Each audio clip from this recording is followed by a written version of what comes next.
Bonjour à toutes et à tous, bienvenue dans cette nouvelle vidéo. Et pour commencer, merci. Merci énormément puisque vous l'avez certainement remarqué, le cap des 10 000 abonnés depuis quelques jours est dépassé et c'est grâce à vous. Et c'est une chose qui fait extrêmement plaisir et qui donne énormément de motivation. Donc n'hésitez pas à continuer à vous abonner en activant la petite cloche pour ne pas manquer la suite des vidéos à venir. N'hésitez pas non plus à venir sur Instagram avec moi où on discute tous ensemble. Voilà, maintenant que tout ceci est dit, nous pouvons débuter notre histoire. Vous allez pouvoir le constater, il y a quelqu'un que vous connaissez déjà. En tout cas, si vous suivez mes vidéos, et je ne vous en dis pas plus, et on commence.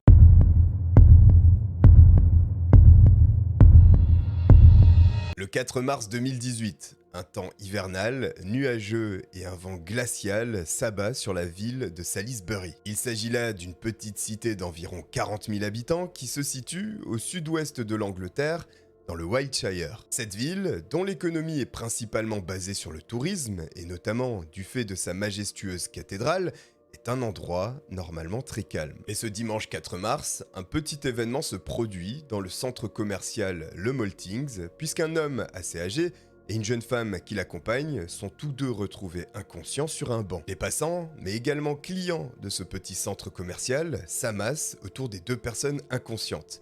Et ils constatent, un peu choqués, il faut le reconnaître, de l'écume qui sort de la bouche des deux personnes, ainsi que des yeux totalement blancs, bien couverts. Immédiatement, ils n'hésitent pas à leur porter les premiers secours et à appeler les urgences aussi rapidement qu'ils le peuvent pour qu'ils soient transportés à l'hôpital le plus proche. C'est d'ailleurs au cours du transport que l'identité des deux personnes va être révélée.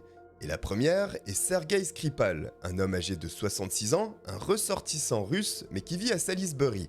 L'autre, c'est Yulia, sa fille, âgée de 33 ans, qui, elle, venait lui rendre visite depuis Moscou. Et ces deux personnes sont les deux derniers représentants de la famille Skripal, puisque la mère, Lyudmila, est décédée malheureusement en 2012 d'un cancer. Le frère de Yulia, quant à lui, est également décédé en 2017 lors d'un voyage de vacances à Saint-Pétersbourg accompagné de sa petite amie. Une insuffisance hépatique étant à l'origine du décès d'Alexander. À présent, Lyudmila, la femme de Sergei, et Alexander, son fils, reposent tous deux au cimetière de Salisbury. Et depuis la mort de son frère, Yulia a augmenté la fréquence des visites à son père, elle qui vit à Moscou, mais qui auparavant avait vécu à Salisbury jusqu'en 2010. Elle était arrivée à l'aéroport de Londres Heathrow en provenance de Moscou la veille de l'incident, le 3 mars 2018. Le lendemain, Sergei et sa fille ont décidé de se rendre au cimetière de Salisbury pour rendre hommage aux membres de leur famille décédés. Le cimetière se trouve au nord-ouest de la ville de Salisbury et à peu près une distance de 3 km du domicile de Sergei. Distance qui va être parcourue par Sergei et sa fille. Après s'être arrêtés devant les tombes de Lyudmila et d'Alexander, le père et sa fille décident de se rendre vers le centre commercial, le Maltings. Sergei va garer sa voiture dans le parking affilié au centre commercial, puis se rendre avec sa fille dans un pub pour boire un coup nommé 2000. Ils vont ensuite se diriger vers la chaîne de restaurants nommée Zizi. Ils mangent donc un morceau, puis décident de rentrer à l'intérieur du centre commercial et de s'installer sur un banc. Et si l'on prend la description de la journée jusque-là, elle semble, somme toute, normale. Et bien entendu, et vous le savez déjà, dès lors qu'ils se sont assis sur ce banc, les deux, ensemble et en même temps, vont tomber gravement malades et être transférés à l'hôpital. Il est vrai que le brouillard sur cette affaire jusqu'à présent semble très épais, mais la révélation de l'identité de Sergei Skripal va peut-être conduire à une piste. Car Sergei Skripal est certes un retraité, mais dont la profession n'avait rien d'ordinaire. Il était un ancien colonel russe et il avait travaillé pour l'unité des renseignements de la Russie. Et son profil extraordinaire ne s'arrête pas là, puisqu'effectivement, après avoir travaillé pour les services d'espionnage russes, il est passé de l'autre côté pour les services d'espionnage britanniques. Vous avez là ce que l'on appelle un agent double, une personne ayant travaillé pour les services de renseignement de deux pays. Sergei Skripal a même été arrêté au cours de l'année 2004, jugé et sanctionné pour des faits de haute trahison sous forme d'espionnage. Une sanction de 13 ans d'emprisonnement est même prononcée à son égard par le tribunal militaire de Moscou en 2006. Et en 2010, les relations internationales étant ce qu'elles sont, il est autorisé à quitter la Russie pour se rendre en Grande-Bretagne dans le cadre d'un échange d'espions. Quoi qu'il en soit, aujourd'hui, Sergueï et sa fille sont mal en point et ils sont transportés donc à l'hôpital le plus proche. Et les urgentistes concluent dans un premier temps que Sergueï et sa fille ont fait une overdose de fentanyl, une forme d'analgésique. Mais l'identité un peu spéciale de Sergueï Skripal travaille l'esprit des autorités qui décident alors d'envoyer des échantillons supplémentaires à Porton Down. Il s'agit là d'un laboratoire, mais pas n'importe lequel, puisqu'il s'agit en réalité du laboratoire du ministère de la Défense britannique, et celui-ci est secret. Et les résultats des tests vont mettre la lumière sur ce qui est arrivé réellement à Yulia et Sergueï. Ceux-ci sont bien loin d'avoir fait une overdose de fentanyl ou d'un quelconque autre analgésique, puisqu'ils ont en fait été empoisonnés par la substance Novichok. Le Novichok est un agent neurotoxique extrêmement puissant, puisque celui-ci va s'attaquer directement au système nerveux des personnes et cesser de le faire fonctionner. Autrement dit, l'ensemble des parties du corps fonctionnant grâce au système nerveux, vont être perturbées, voire s'arrêter. Le Novichok attaque alors le cœur, les poumons, l'ensemble des muscles du corps humain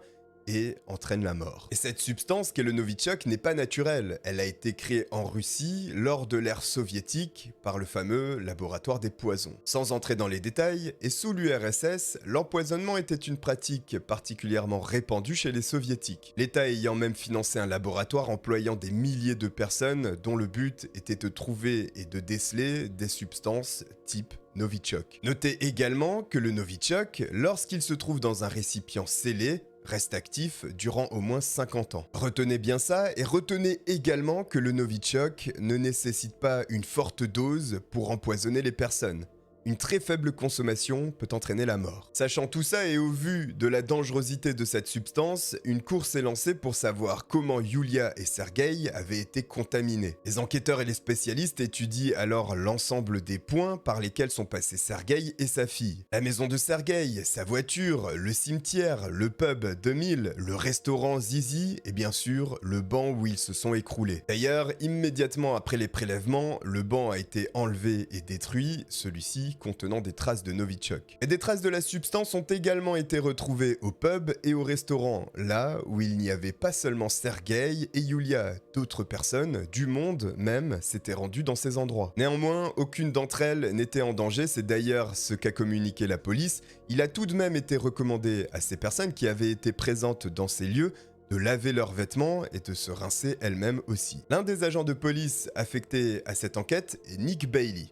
Et Nick Bailey, normalement, cela vous dit quelque chose, puisqu'il avait déjà interrogé Victoria Cilliers, dont je vous raconte l'histoire dans l'une de mes vidéos précédentes. Nick Bailey est l'un des premiers à entrer dans la maison de Sergueï Skripal, qui se trouve dans un quartier tranquille de Salisbury. Le soir du dimanche 4 mars, lui et un autre collègue ont été envoyés sur les lieux pour vérifier qu'il n'y avait personne d'autre dans cette maison. Évidemment, et au vu du contexte de cette histoire, ils n'entrent pas simplement comme ça à l'intérieur du lieu. Ils vont porter une combinaison, des lunettes et des gants pour éviter d'être contaminés par le Novichok s'il y avait des traces là-bas. Mais après avoir fait le tour du domicile de Sergueï Skripal, rien à signaler. Nick Bailey rentre donc alors à son domicile après son service. Et voilà qu'après quelques minutes, l'homme commence à se sentir mal. Il est atteint de fortes sueurs et les pupilles de ses yeux se rétractent pour atteindre une taille très petite. Et l'enquêteur étant surmené et devant faire front sur plusieurs enquêtes à la fois, il met ça sur le compte de l'épuisement et du stress qui l'affecte. Et le mardi 6 mars, celui-ci est si mal en point qu'il doit absolument être transféré à l'hôpital pour des examens. Le cas est sérieux puisqu'il est transféré aux soins intensifs et les nouvelles ne vont pas s'améliorer puisqu'on lui annonce qu'il a été contaminé par le Novichok. Il se retrouve alors à côté de Sergueï Skripal, dont l'état n'a fait que s'aggraver et à présent est dans le coma. Le sergent Nick Bailey craint alors pour sa vie, lui âgé de 38 ans, père de 2 enfants et marié à une femme. Mais celui-ci ne sera pas plongé dans le coma comme Sergueï Skripal. Il va même rester conscient tout au long de son séjour aux soins intensifs et il va pouvoir sortir de l'hôpital le 22 mars. Et pour s'assurer que personne d'autre ne soit contaminé par le Novichok à nouveau au domicile de Nick Bailey, celui-ci va être détruit. L'ensemble des biens familiaux également vont être saisis pour être incinérés. Et même si Nick Bailey effectivement a été atteint par le Novichok, cela signifie également que lui, qui est entré dans le domicile de Sergueï Skripal, à trouver la source. Puisqu'en effectuant des tests approfondis sur l'ensemble de la maison, les scientifiques vont découvrir que le père et sa fille ont été contaminés en touchant la poignée d'entrée de la maison. Nick Bailey aurait par la suite répandu du Novichok un peu partout dans la maison et il se serait contaminé lui-même en réajustant certainement son masque ou ses lunettes. L'agent neurotoxique parcourant alors ensuite son système nerveux et le faisant cesser de fonctionner. À la fin du mois de mars 2018, l'état de Sergei Skripal est toujours critique, mais il est stabilisé et il devrait s'en sortir. Il en est de même pour sa fille, Yulia, qui sortira de l'hôpital le 20 avril, quand Sergei, lui, le quittera le 18 mai. Évidemment, à leur sortie, ils ne sont pas renvoyés à leur maison, qui de toute manière a été détruite. Ils ont été placés dans un lieu secret avec de nouvelles identités. Malheureusement, cette histoire ne va pas se cantonner au cas de Yulia et de Sergei Skripal. Le 30 juin 2018, à 10h15, un service d'ambulance est appelé dans la petite ville d'Amesbury, une petite commune de 10 000 habitants, pour un cas dans un appartement. Une femme d'une quarantaine d'années est tombée soudainement et violemment malade, elle est prise de convulsions et elle a de l'écume au bord de la bouche. Celle-ci est conduite immédiatement à l'hôpital. Mais à 15h30, en ce même jour, un appel provenant du même appartement est passé. Il s'agit du petit ami de la femme, lui aussi d'une quarantaine d'années, ayant les mêmes symptômes. Les urgentistes pensent d'abord à une overdose liée à la consommation de drogue. Et au vu des derniers événements, ils vont tout de même envoyer les échantillons à Porton Down, le laboratoire du ministère de la Défense britannique. Les résultats vont révéler ce que personne ne voulait entendre. Charlie et Dawn, le couple, ont été contaminés au Novichok. Dawn, la femme, lorsqu'elle s'est écroulée, a été privée d'oxygène durant 25 minutes. Elle a également subi une hémorragie cérébrale. L'ensemble des dommages causés par l'agent neurotoxique à l'organisme de la femme ne lui laisse aucune chance et elle décède le 8 juillet 2018. Dawn était une mère de 3 enfants. Charlie, lui, reprendra conscience 2 jours plus tard et au début, lorsqu'il est interrogé, il expliquera qu'il ne se souvient de rien. Mais après quelques jours et une fois reposé, la police va l'interroger à nouveau. Et il va révéler une chose troublante. Le matin où Dawn est tombé malade, celui-ci lui avait offert un parfum Nina Ricci qu'il avait trouvé encore entièrement emballé et scellé proche d'une poubelle. 15 minutes après avoir vaporisé un liquide qui semblait huileux et qui n'avait pas d'odeur, ce qui est étrange pour un parfum, Dawn s'est écroulé. La source de Novichok qui a alors empoisonné Dawn et Charlie était ce faux flacon de parfum. Le couple n'a pas été ciblé directement, mais ils ont eu la malchance de tomber sur un reste du stock des empoisonneurs dont ils avaient certainement essayé de se débarrasser. Après la mort de Dawn, la panique et la psychose va s'emparer de la ville de Salisbury. Y a-t-il d'autres flacons? Était-ce finalement volontaire? Y a-t-il d'autres endroits contaminés? Bref, Salisbury craint pour sa vie. Malheureusement, depuis plusieurs semaines voire plusieurs mois, l'enquête n'avance pas. En tout cas, jusqu'à ce 5 septembre 2018. Ce jour, la police va annoncer qu'elle détient 2 suspects pour les tentatives de meurtre de Yulia et de Sergei Skripal. 2 personnes enregistrées par les caméras de vidéosurveillance les 3 et 4 mars à Salisbury. Il s'agirait de 2 hommes, 2 assassins russes envoyés pour se débarrasser de Sergei Skripal et de sa fille Yulia. L'incident tourne même à l'affaire d'État, puisque Theresa May, l'ancien premier ministre britannique de l'époque, indique que cet acte a certainement été validé au plus haut niveau de l'État russe. Les 2 hommes, pour voyager et se déplacer à travers l'Europe, utilisaient 2 fausses identités, Ruslan Bochirov et Alexander Petrov. Mais en septembre 2018, pour donner leur propre version des faits et se dédouaner de ce que l'on leur reproche, ils vont accorder à la chaîne russe Russia Today une interview. Borisov et Petrov affirment qu'ils ont voyagé à Salisbury en provenance de Moscou uniquement en tant que touristes. Ils expliquent au cours de cet entretien que cette ville leur a été suggérée par des amis, notamment pour sa cathédrale et sa flèche de 123 mètres. Ce qui paraît surprenant en les entendant,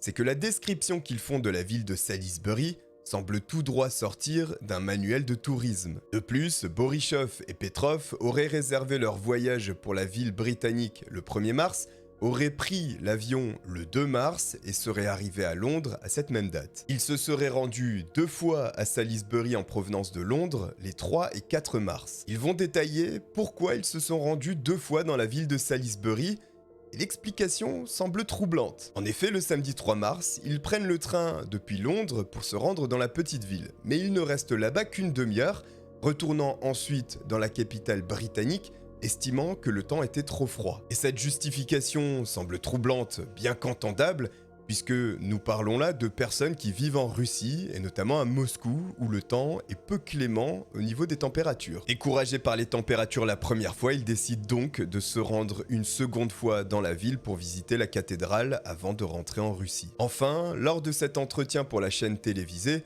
ils vont confirmer que les caméras de vidéosurveillance les ont bien filmés et que ce sont bien eux sur les images. En revanche, ils vont nier toute implication avec un quelconque empoisonnement au Novichok. Et vous allez constater que Bochirov ainsi que Petrov sont loin d'être les deux simples touristes russes tels qu'ils se décrivent. Après une longue enquête et de nombreux recoupements, il s'avère que Ruslan Bochirov est en réalité Anatoly Shepiga, un officier hautement décoré du service de renseignement militaire russe. Et il en est de même pour Alexander Petrov, qui en réalité est le colonel Alexander Mishkin, un médecin militaire du service des renseignements. Les deux hommes sont aussitôt inculpés pour tentative de meurtre et complot envers le Royaume-Uni. Néanmoins, ceux-ci sont en fuite et sont rentrés en Russie. Le Royaume-Uni ne demandera pas l'extradition auprès de la Russie, celle-ci n'extradant pas ses propres ressortissants. Néanmoins, un mandat d'arrêt européen est délivré au cas où il déciderait de quitter la Russie et arriver sur l'un des territoires concernés. Cette inculpation et ces révélations ont déclenché une réelle crise diplomatique, et notamment entre la Russie, le Royaume-Uni, les États-Unis et une partie de l'Europe. De nombreux Russes considérés comme des espions ont été expulsés du Royaume-Uni, au nombre de 23,